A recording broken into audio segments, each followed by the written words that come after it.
Hi there, are you struggling with your UK theory test? You've just found the right video. We've made it super simple for you, breaking down the most important questions, tricky road signs, and essential tips to help you pass first time. No confusing explanations, no wasted time, just exactly what you need to know. If you find this helpful, make sure to like, subscribe, and turn on the bell notifications so you never miss an update. If you want to feel 100% ready for your test, stay tuned, let's get started.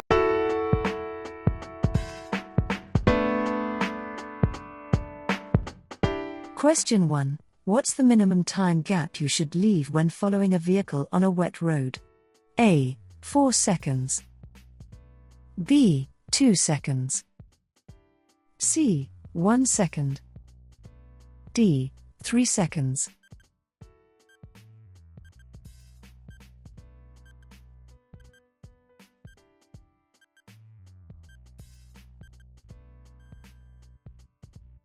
A. 4 seconds.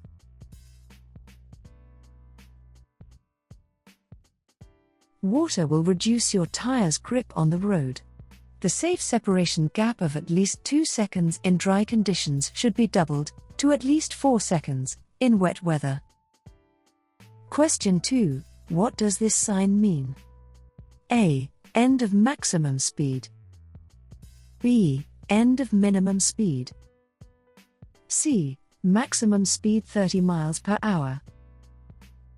D. Minimum speed 30 miles per hour.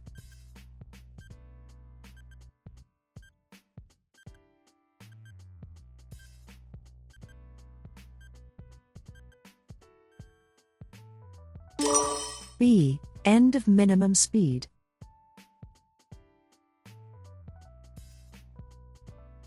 The red slash through the sign indicates that the restriction has ended.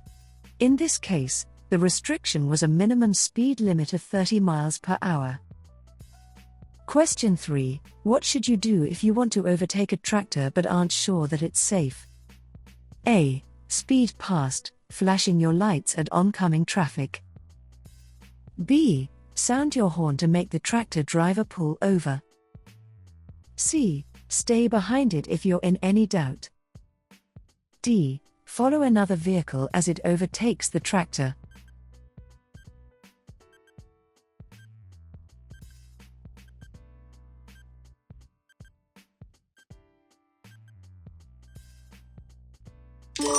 C. Stay behind it if you're in any doubt.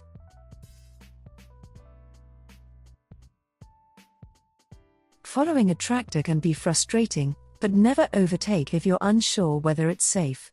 Ask yourself, can I see far enough down the road to ensure that I can complete the maneuver safely? It's better to be delayed for a minute or two than to take a chance that may cause a collision. Question 4. Which sign means no motor vehicles allowed?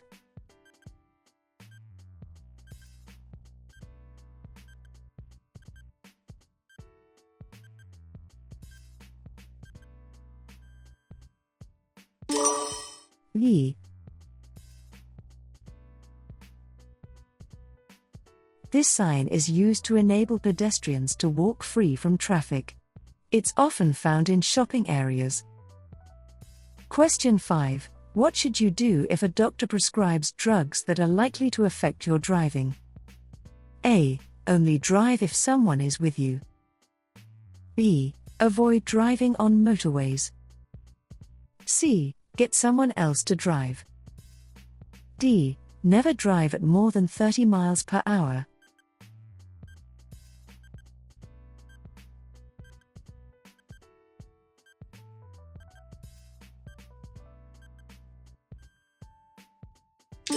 C. Get someone else to drive.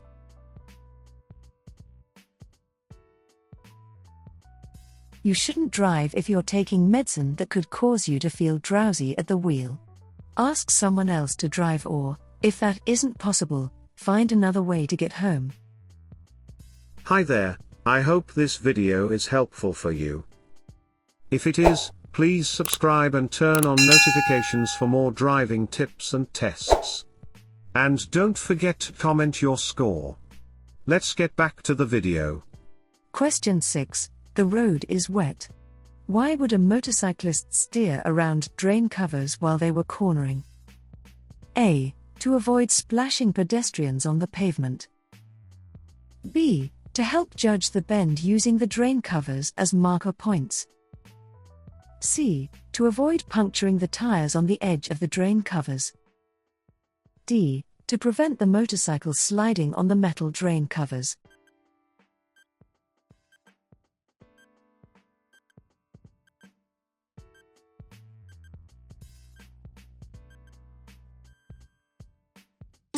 D. To prevent the motorcycle sliding on the metal drain covers. Other drivers or riders may have to change course due to the size or characteristics of their vehicle. Understanding this will help you to anticipate their actions. Motorcyclists and cyclists will be checking the road ahead for uneven or slippery surfaces, especially in wet weather. They may need to move across their lane to avoid surface hazards such as potholes and drain covers. Question 7. An injured motorcyclist is lying unconscious in the road. The traffic has stopped and there's no further danger. What could you do to help? A. Remove their leather jacket. B. Move the person off the road. C. Seek medical assistance. D. Remove their safety helmet.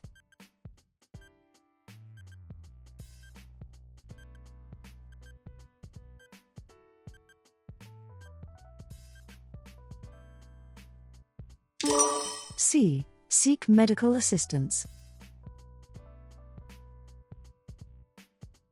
If someone has been injured, the sooner proper medical attention is given the better. Ask someone to phone for help or do it yourself.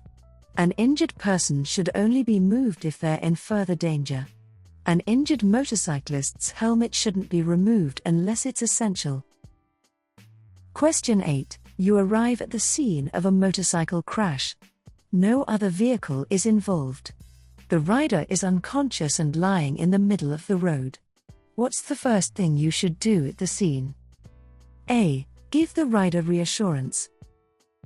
B. Clear the road of debris. C. Move the rider out of the road. D. Warn other traffic.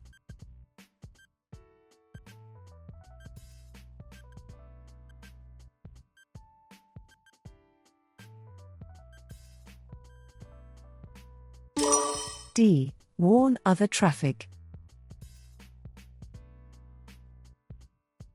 The motorcyclist is in an extremely vulnerable position, exposed to further danger from traffic. Approaching vehicles need advance warning in order to slow down and safely take avoiding action or stop. Don't put yourself or anyone else at risk.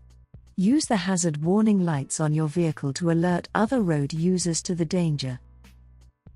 Question 9. At an incident, how could you help a small child who isn't breathing? A. Open their airway and begin CPR. B. Talk to them confidently until an ambulance arrives. C. Find their parents and explain what's happening. D. Put them in the recovery position and slap their back.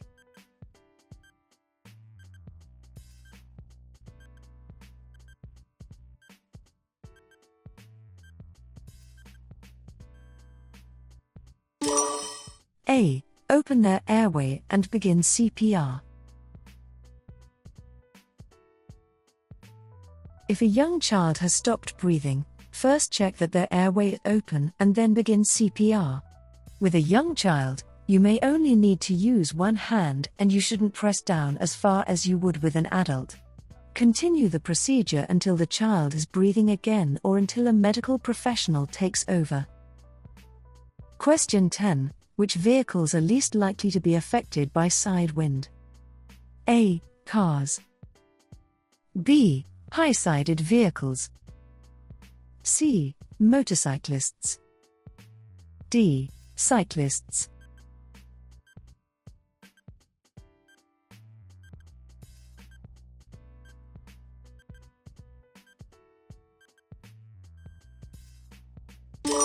A. Cars. Although cars are the least likely to be affected, side winds can take anyone by surprise. This is most likely to happen after overtaking a large vehicle, when passing gaps between hedges or buildings, and on exposed sections of road. Question 11. How should you position yourself when you use the emergency telephone on a motorway? A. Stand on the hard shoulder. B. Stay close to the carriageway. C. Face the oncoming traffic. D. Keep your back to the traffic.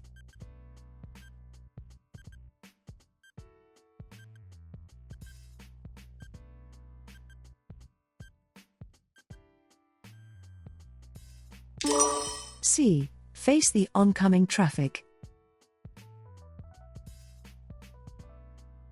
Traffic is passing you at speed. If the draft from a large lorry catches you by surprise, it could blow you off balance and even onto the carriageway. By facing the oncoming traffic, you can see approaching lorries and so be prepared for their draft. You'll also be in a position to see any other hazards approaching.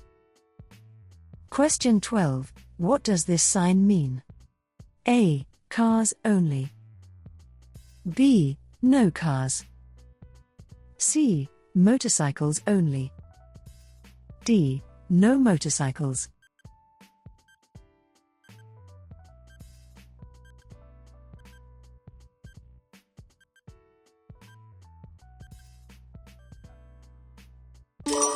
D. No motorcycles. You must comply with all traffic signs and be especially aware of those signs that apply specifically to the type of vehicle you're using. Question 13. You're on a motorway. A lorry has stopped in the right-hand lane. What should you do when you see this sign on the lorry? A. Pass the lorry on the left. B. Move into the right-hand lane. C. Leave the motorway at the next exit. D. Stop behind the flashing lights.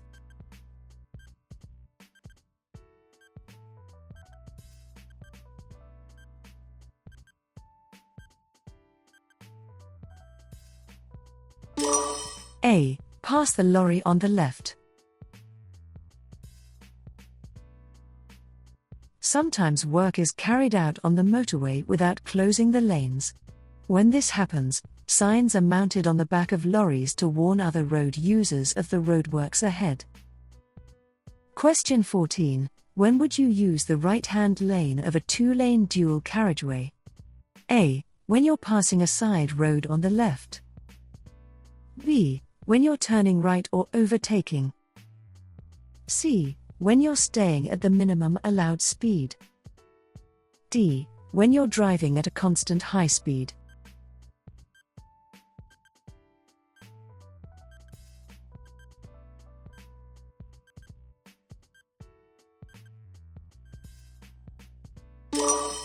B. When you're turning right or overtaking.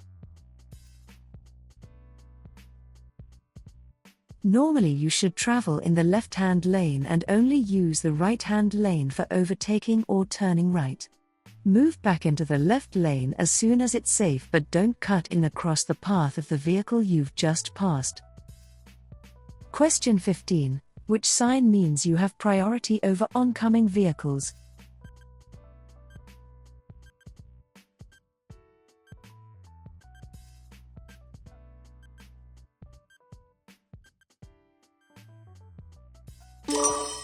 D. Even though you have priority, be prepared to give way if other drivers don't. This will help to avoid congestion, confrontation, or even a collision. Hi there, I hope this video is helpful for you. If it is, please subscribe and turn on notifications for more driving tips and tests. And don't forget to comment your score. Let's get back to the video. Question 16. Other drivers may sometimes flash their headlights at you. What's the official meaning of this signal? A. There's a radar speed trap ahead. B. They're giving way to you. C. There's a fault with your vehicle. D. They're warning you of their presence.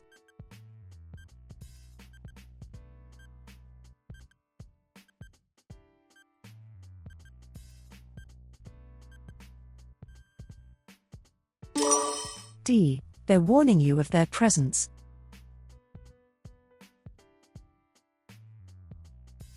If other drivers flash their headlights, this isn't a signal to show priority. The flashing of headlights has the same meaning as sounding the horn, it's a warning of their presence. Question 17. What will be affected if the road surface becomes soft in very hot weather? A. The exhaust emissions. B. The tire grip. C. The suspension. D. The fuel consumption.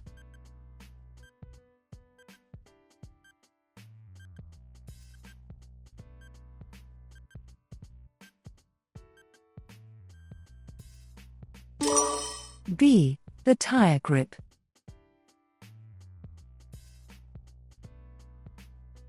If the road surface becomes very hot, it can soften.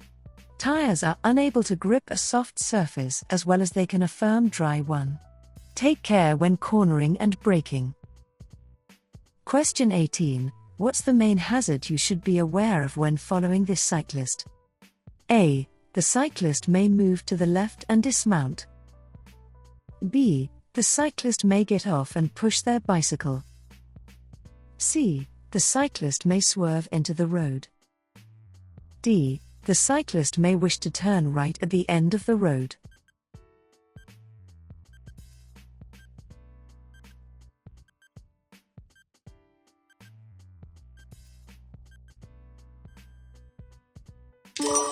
C. The cyclist may swerve into the road.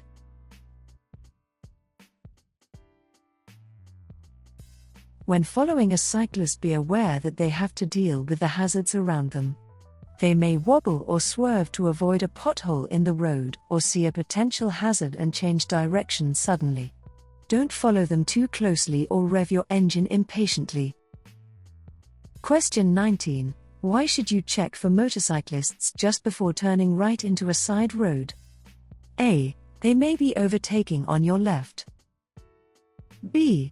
They may be following you closely. C. They may be emerging from the side road. D. They may be overtaking on your right.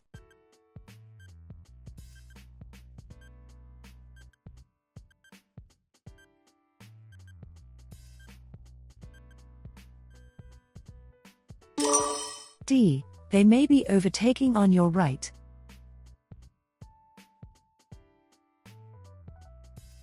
Never attempt to change direction to the right without first checking your right-hand mirror and blind spot. A motorcyclist might not have seen your signal and could be hidden by other traffic. This observation should become a matter of routine. Question 20. At an incident, a casualty isn't breathing. What should you do while helping them to start breathing again? A. Roll them onto their side. B. Shake them firmly. C. Open their airway.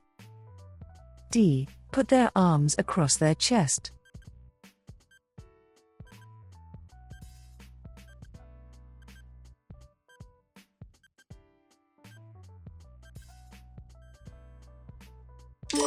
C. Open their airway.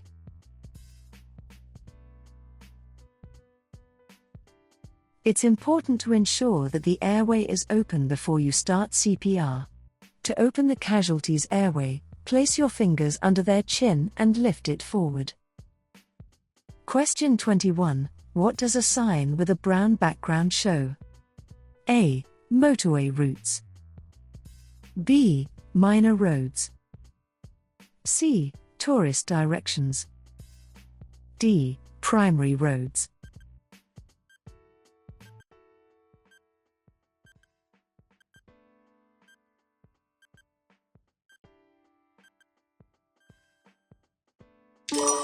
C. Tourist directions.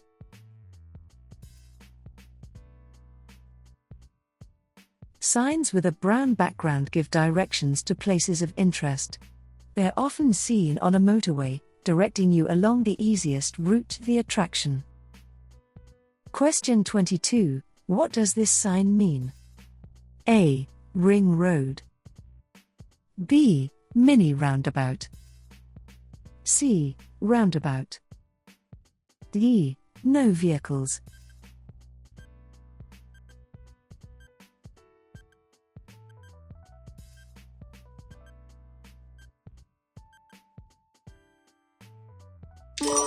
C. Roundabout.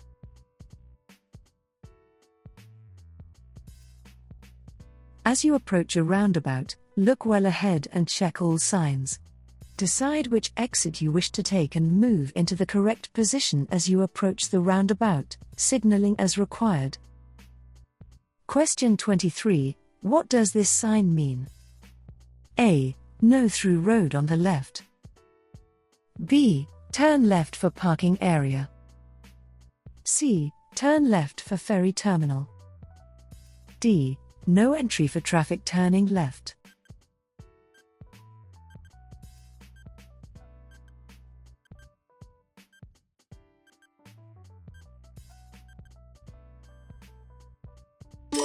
A. No through road on the left.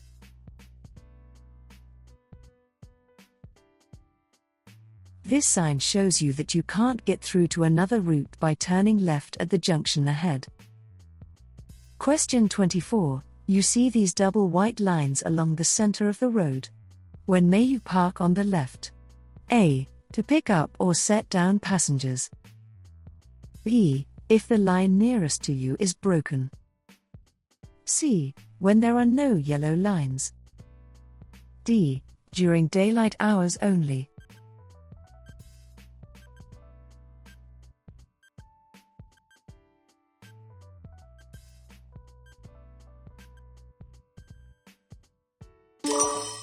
A. To pick up or set down passengers. You mustn't park or stop on a road marked with double white lines, even where one of the lines is broken, except to pick up or set down passengers. Question 25. Do you need to plan rest stops when you're planning a long journey? A. No, you'll be less tired if you get there as soon as possible. B. Yes, you should plan to stop every half an hour. C. No, only fuel stops will be needed. D. Yes, regular stops help concentration.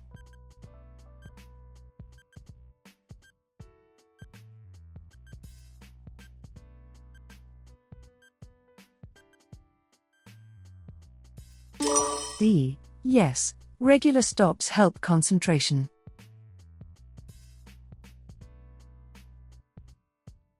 Try to plan your journey so that you can take rest stops. It's recommended that you take a break of at least 15 minutes after every 2 hours of driving or riding. This should help to maintain your concentration. Hi there, I hope this video is helpful for you. If it is, please subscribe and turn on notifications for more driving tips and tests. And don't forget to comment your score. Let's get back to the video. Question 26. You're on a long motorway journey. What should you do if you start to feel sleepy? A. Leave the motorway and stop in a safe place. B. Play some loud music. C. Stop on the hard shoulder for a rest. D. Drive faster to complete your journey sooner.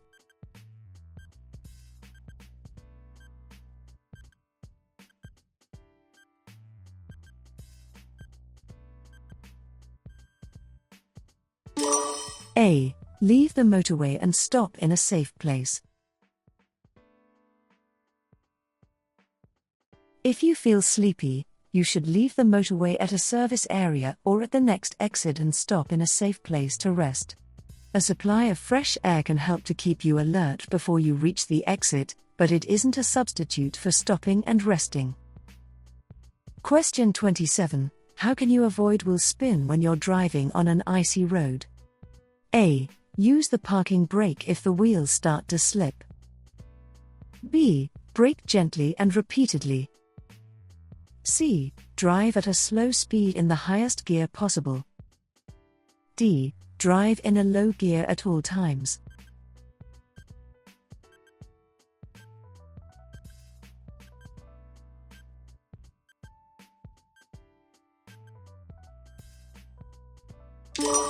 C. Drive at a slow speed in the highest gear possible.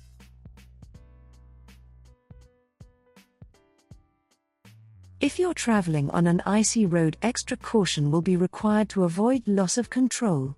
Keeping your speed down and using the highest gear possible will reduce the risk of the tires losing their grip on this slippery surface.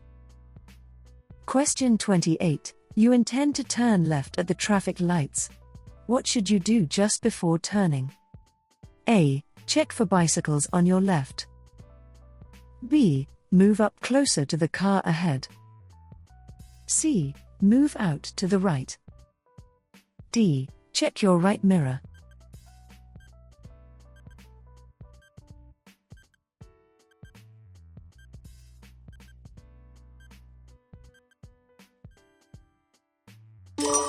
A. Check for bicycles on your left.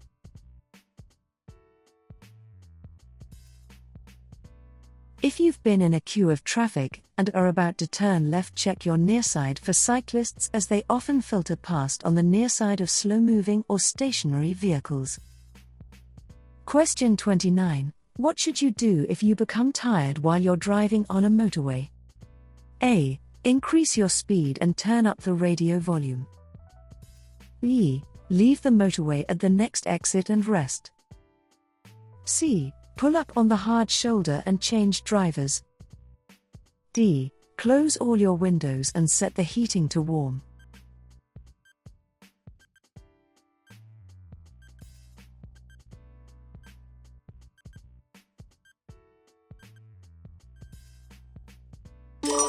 B. Leave the motorway at the next exit and rest.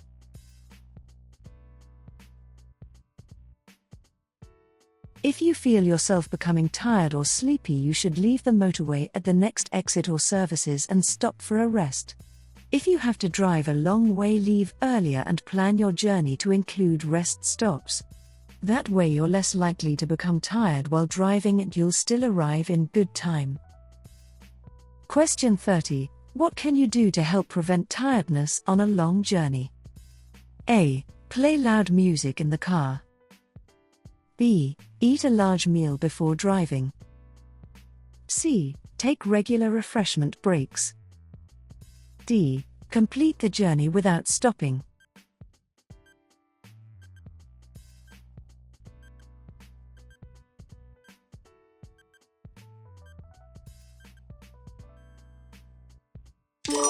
C. Take regular refreshment breaks.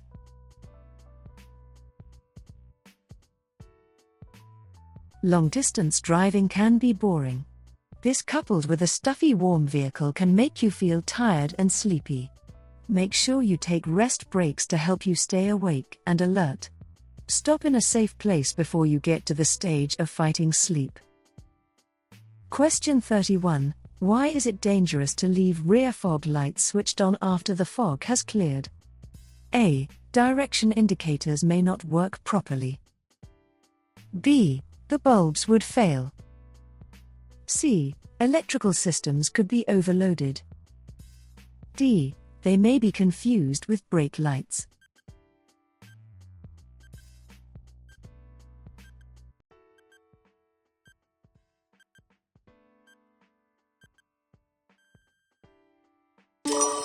D. They may be confused with brake lights.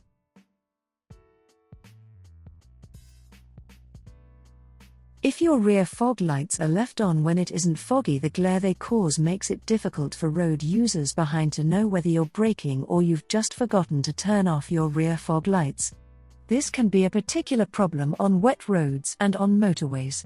If you leave your rear fog lights on at night, road users behind you are likely to be dazzled, and this could put them at risk. Question 32. Where should you park your vehicle at night? A. In a quiet road. B. Near a police station. C. In a well-lit area. D. On a red route.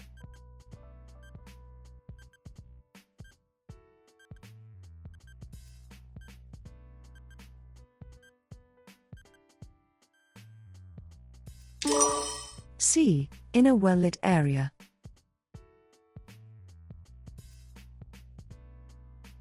When you're parking at night, park in a well-lit area.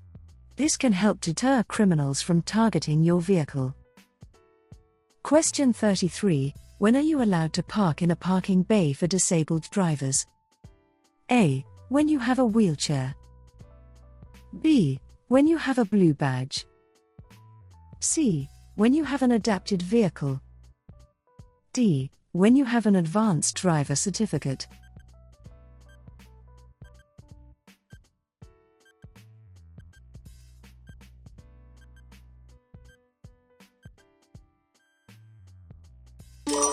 B. When you have a blue badge.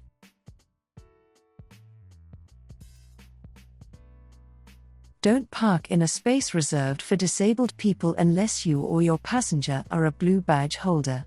The badge must be displayed on the dashboard or fascia panel where it can be clearly read through the front windscreen. Question 34. What should you do if a driver pulls out of a side road in front of you, causing you to brake hard? A. Sound your horn to show your annoyance. B. Overtake as soon as possible. C. Flash your lights to show your annoyance. D. Ignore the error and stay calm.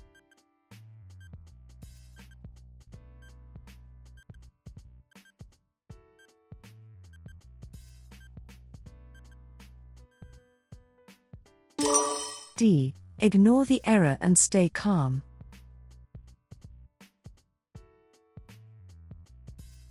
Be tolerant if a vehicle emerges and you have to brake quickly. Anyone can make a mistake, so don't react aggressively. Be alert where there are side roads and be especially careful where there are parked vehicles, because these can make it difficult for emerging drivers to see you. Question 35. What should you do when you're overtaking a motorcyclist on a windy day? A. Pass closely. B. Pass very slowly. C. Pass widely. D. Pass immediately.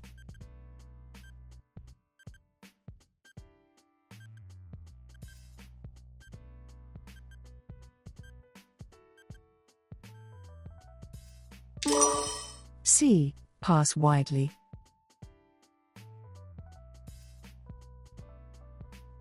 In strong winds, riders of two-wheeled vehicles are particularly vulnerable. When you overtake them, allow plenty of room. Check to the left as you pass to make sure they're safe.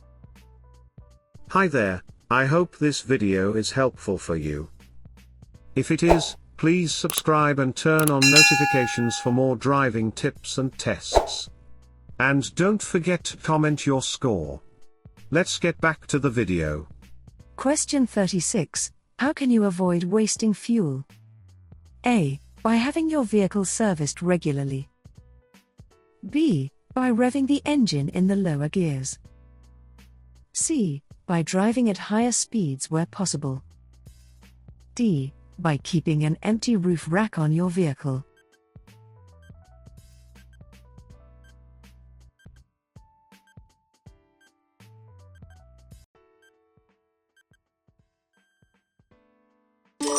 A. By having your vehicle serviced regularly.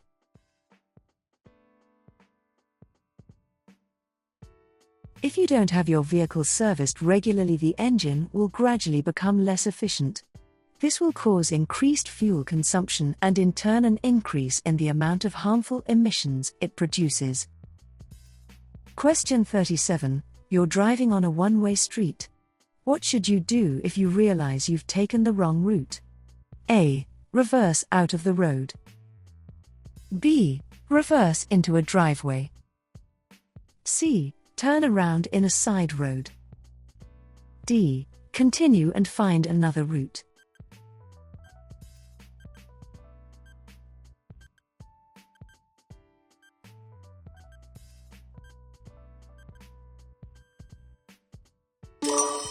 D. Continue and find another route.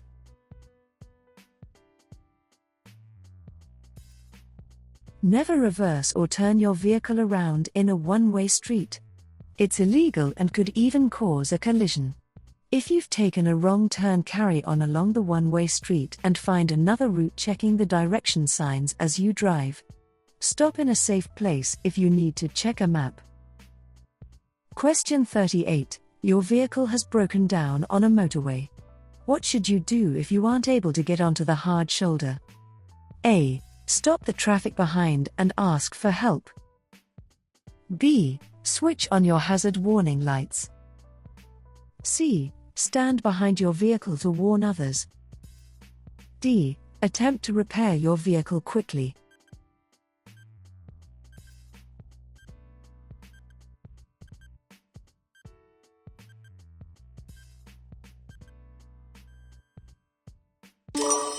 B. Switch on your hazard warning lights.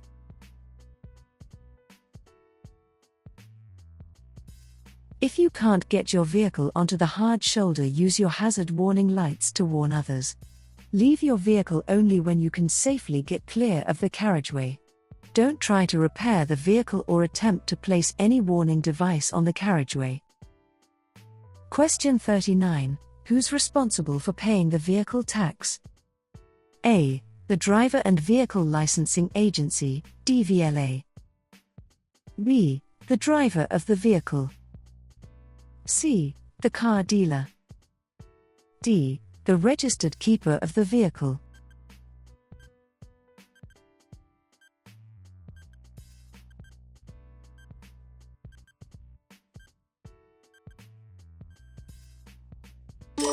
D. The registered keeper of the vehicle.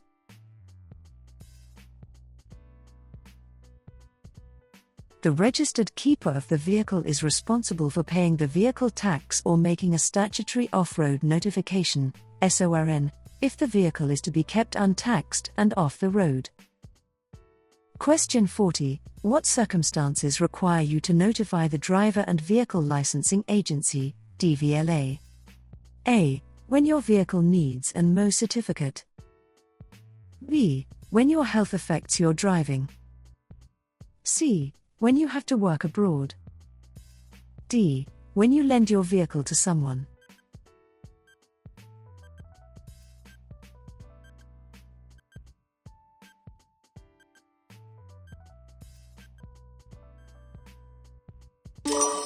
B. When your health affects your driving.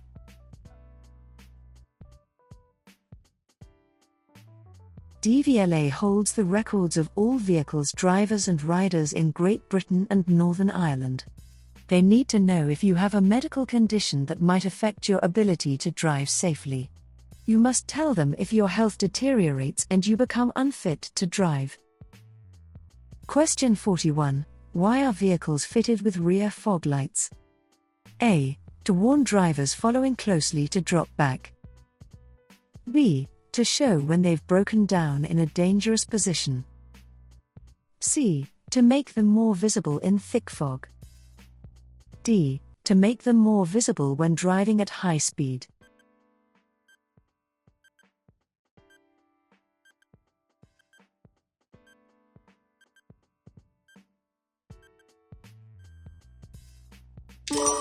C. To make them more visible in thick fog.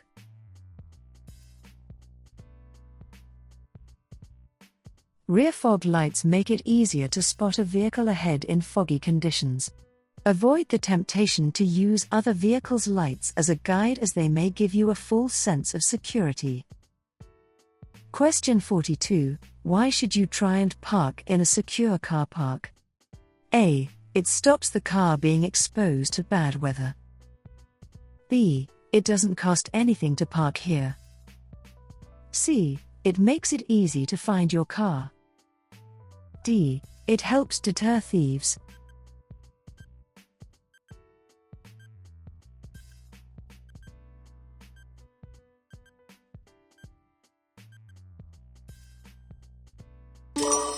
D. It helps deter thieves.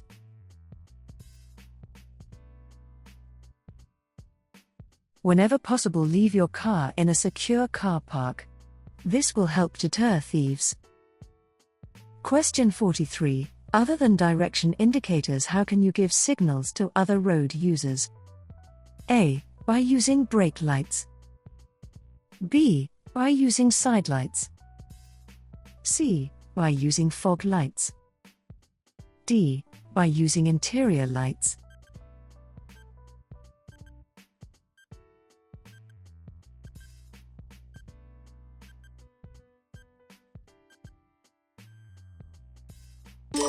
A. By using brake lights.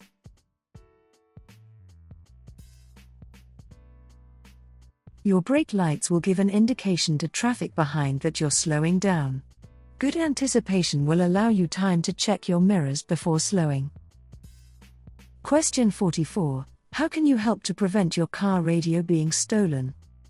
A. Install security coded radio. B. Park in an unlit area. C. Park near a busy junction. D. Leave the radio turned on.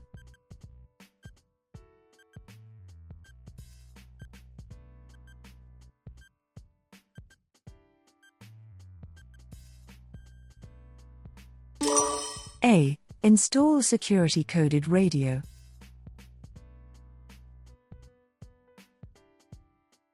A security-coded radio can deter thieves as it's likely to be of little use when removed from the vehicle.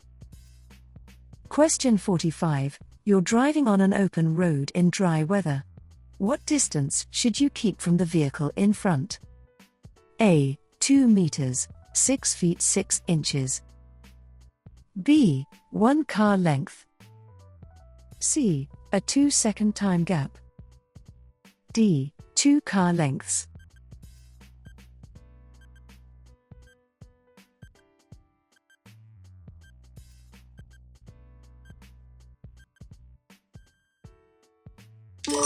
C. A 2-second time gap.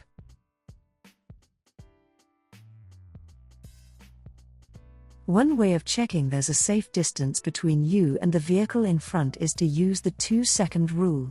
To check for a 2-second time gap, choose a stationary object ahead such as a bridge or road sign. When the car in front passes the object, say only a fool breaks the 2-second rule. If you reach the object before you finish saying the phrase, you're too close and need to increase the gap. Hi there, I hope this video is helpful for you. If it is, please subscribe and turn on notifications for more driving tips and tests. And don't forget to comment your score. Let's get back to the video. Question 46. You're driving at night. What should you do if you're dazzled by headlights coming towards you? A. Shade your eyes with your hand. B. Flash your main beam headlights.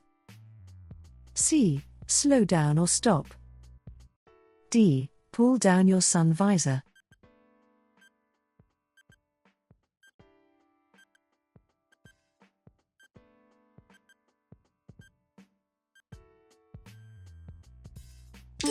C. Slow down or stop.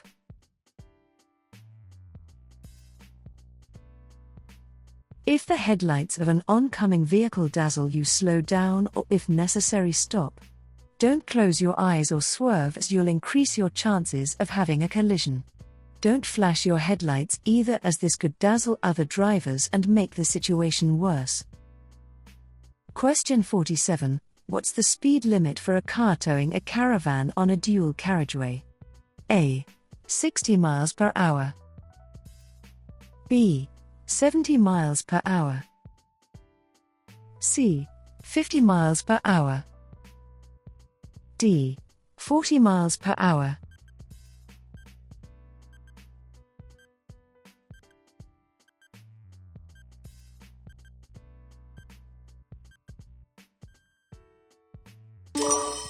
A. 60 miles per hour.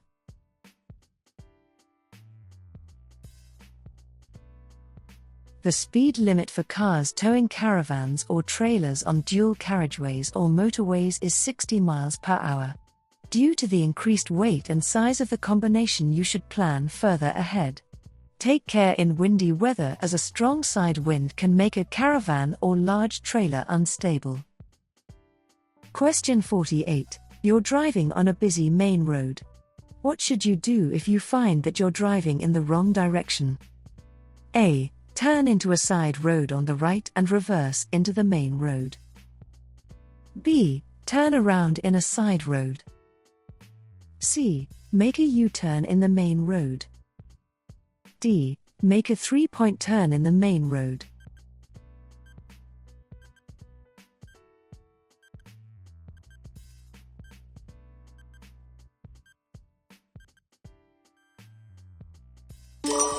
B. Turn around in a side road.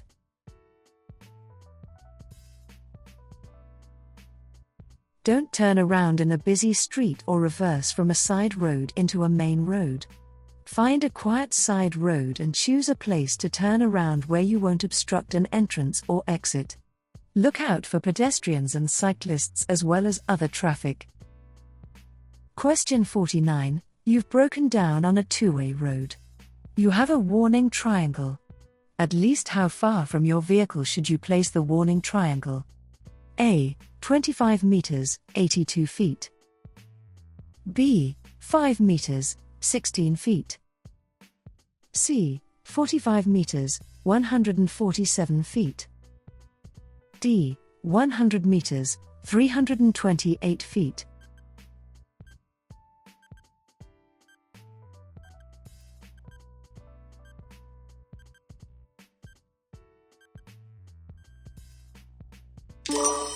C. 45 meters, 147 feet.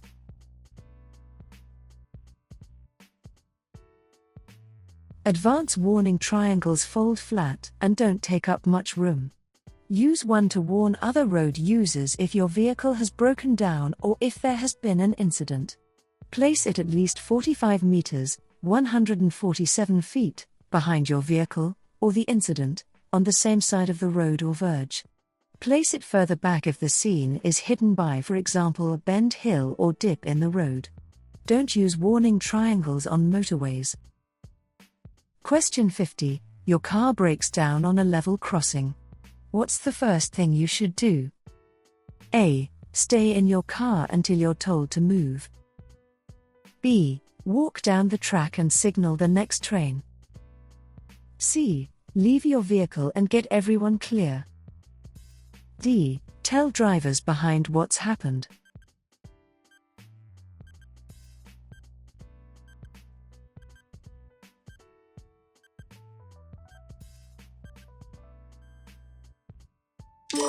C. Leave your vehicle and get everyone clear.